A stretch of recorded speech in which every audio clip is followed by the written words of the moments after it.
Hey guys, and welcome back to the Heroes of Boredom YouTube channel. So last night I did the absolute impossible. I managed to get my hands on a Nintendo Switch without a pre-order. I know, it's impressive. So this video is going to be opening this bad boy up and taking a look at what's inside. So stay tuned.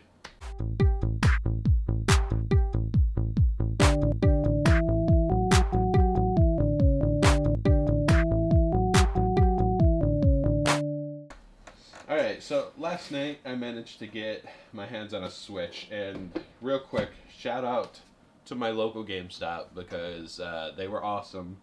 I called it in advance, and I was trying to figure out like, hey, how much do you guys have? Like, what's the status? What do I got to do to get one?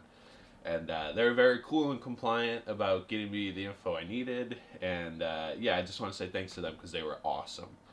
That's my little plug, and it's purely out of gratitude because I was not expecting to get this. So I have it, and I want to unbox it and kind of give my first opinions and impressions, even though that's been done to shit. But I figure this is a good way for me to get back in the habit of posting and getting things uploaded to the channel. So here we go. Okay, so they have like it's like a locking tab system here. Really confused me for a second. So here you go. You open it up, and right away it has setup info right there.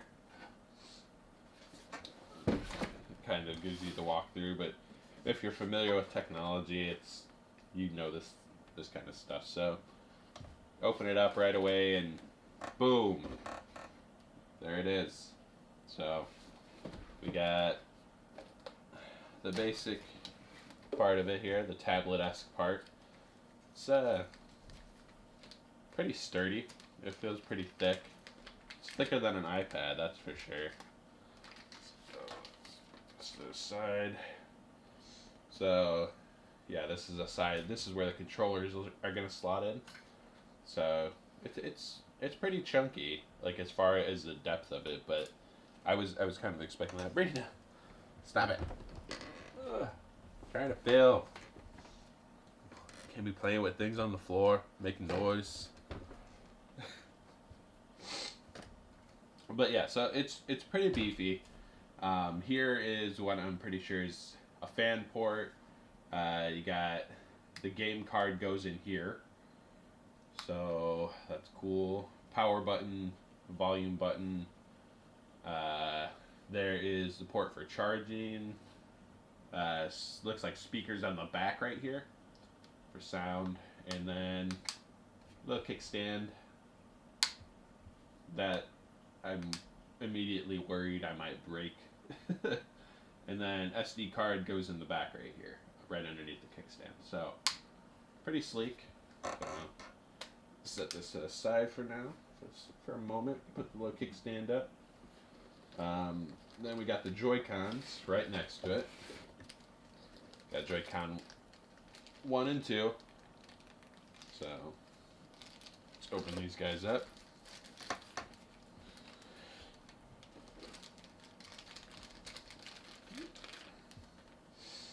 Okay, so right away,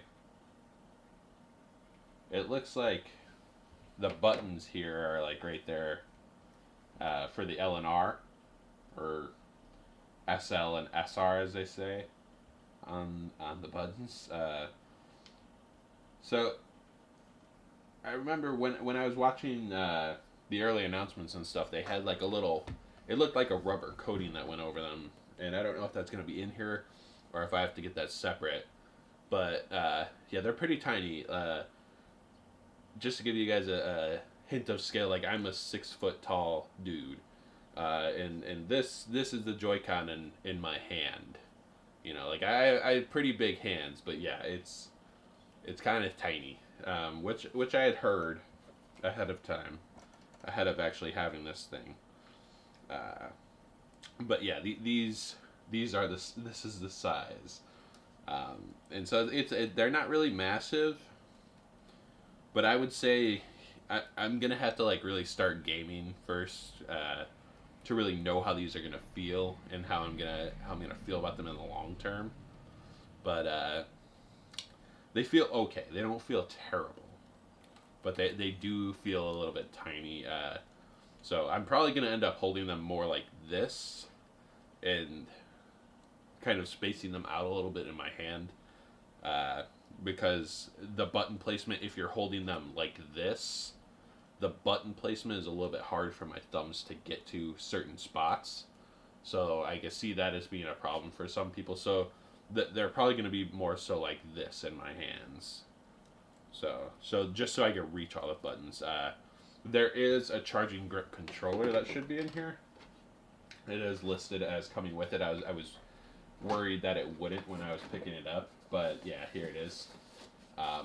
This will probably be the way I play with it most of the time when I'm on the couch, just because, like I said, I already feel myself having trouble getting to the buttons. So this is the charging grip, and so the controllers each slide into this. So let's see how that's gonna go. So this right side slides in, left side slides in. Okay, that feels a little bit better. And so that's probably how I'm going to be using the Joy-Cons most of the time when I'm gaming. I can easily see people playing with this differently. But with me having been, in the mindset of controllers the way they are for like the last 25 years I've been gaming, I feel really locked in to that mentality, and it's something I'm gonna try to mess around with it and try to see if I could break that. If there's any more comfortable ways that I might be into playing with this system. But yeah, right now I'm thinking this is gonna be the way to go.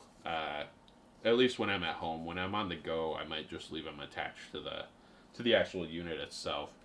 But yeah, that's the controller setup they got.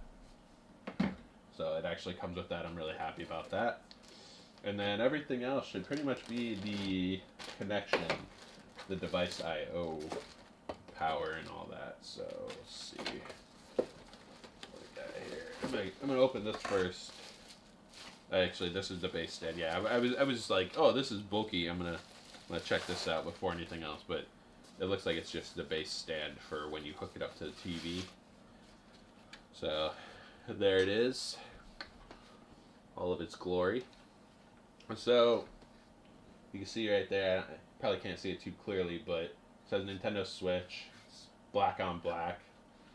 I wouldn't have done it that way, but it looks alright. It looks cool. It looks like there's an indicator button here for when it's docked, so you can be like, hey, everything's good. There's 2 USB ports on the side, and then it literally, the device literally slots in to the USB port on the Switch itself, so it just clicks right in, I imagine. Right here we have all the hookups for it. Probably can't see that well, but there's HDMI here, USB here, and the AC adapter here. So everything will, I imagine, get hooked up to that and then slot out the side. So it kind of has some built-in cable management. I like that. That's pretty cool, especially since like 70% of my setup time for everything I have is like figuring out what the hell I'm going to do with all the cables. So that's cool. Then we got USB cable. They actually gave me one with it. I'm probably going to use the one I've already got hooked up, so that's going to go in a bag somewhere. Okay, so the top part that I was talking about for the Joy-Cons, it looks like it's built into this thing. So this just looks like a wrist strap. And then I can clip this on to one of my Joy-Cons, and then I'll have my SR and LR right there. It looks like you only get one, though. Or, no, okay. Ooh, found the second one. Okay, cool. So you do get both of those. So it will go on and be the cover for those. So let's just check that out real quick, if I can figure out how to unhook. That's the other thing, is like, I'm not sure. Okay, so it looks like there's a button here on the Joy-Cons. Yeah. So this button right here, hidden on the backside, by your L and your R and whatnot. That button is your release.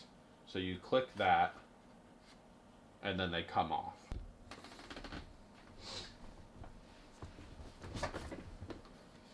Okay, so my camera totally stopped recording while I was messing with the Joy-Cons and these little top parts. But like I was saying before I quit, the one most annoying thing about this is I'm not a big fan of this part, because first off, it's a little bit of a pain in the butt to remove once you got it on there. And then second off, so let me backtrack a little bit. There's kind of registration when it comes to these. If you look on this side, if you can see it, there is a minus symbol, and it matches up with the minus symbol on the controller itself. But if you flip it, because they made it so that these are both compatible, you know, like, so they're not making two different parts, it's still one part. And then it has the plus symbol. So pretty much you have to orient this whichever way the Joy-Con that you're trying to fit onto is meant to go on. So this one, you want to make sure the minus and the minus match up, and then you slide it on. So the thing I don't really care for is it's not very clear if it's on well or not.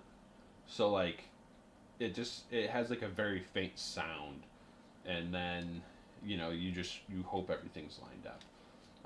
And then when you try to take it off, it's kind of a pain in the ass. And I don't know if it's just mine, but like it doesn't just slide off. Like, and I hope I'm not ruining anything. But you have to put a bit of force on it. Unless I'm just not holding the button down tight enough, but I feel like I am. So that's how this is all supposed to work. So I'll put that back on there for now. And there is one for each side. At first I didn't think there was, and I had to dig it out.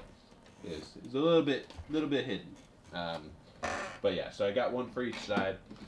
USB cable, not USB, HDMI cable, and the power supply. So the power supply doesn't look too bulky. Like it's no Xbox One power supply, that's for sure. But this is what you're gonna have hooking up to your console. So whatever power strip configuration you use on your TV setup or whatnot, it's going to have to fit this guy. So, all right. So that is my basic unboxing of this. I think what I'm gonna do is I'm going to break up a few videos out of this, and I'm going to do my general impressions and stuff in a separate video, just to make editing and uploading a little bit easier on my life. So that's it for this one. If you guys want to check out the next video, I'll try to annotate it somewhere here, most likely. And yeah, I'll see you guys in the next one. If you guys like this video, you guys enjoy content like this, games and stuff, go ahead and like, subscribe, and I'll see you guys in the next one. Bye.